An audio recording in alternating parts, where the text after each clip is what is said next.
Нов центар за изгореници се планира да има во болницата 8 септември, изјави министерот за здравство Таравари.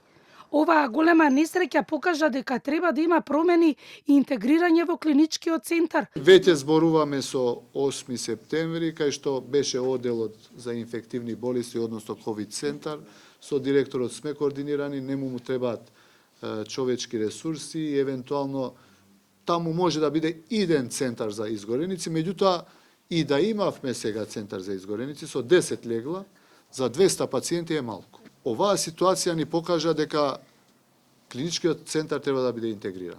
И затоа набргу ќе инсистирам во координација со сите релевантни политички фактори, барем да почнеме со хирургија, иако тој процес тече, а потоа комплетно клинички центар да биде една единица.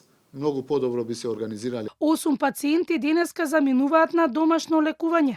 Во Скопје остануваат да се лекуваат 14, а во странство 91. 9 се враќаат. Министерот потврди дека сите пациенти се на трошок на државата. До денеска од владата во понеделник или вторник се пуштени во сметките на семејствата тие сметки што се дадени. Може би има некој случај што не дал сметка кај што треба да биде пуштено. Меѓутоа, владата сите трошоци, буквално сите трошоци на сите пациенти се покриени. Позитивна вест е што состојбата на четворицата критични пациенти во странство се подобрува. Директорот на токсикологија Чибишев потврди дека сите пациенти во клиниката се стабилни. Тие што биле иницијално првично кај нас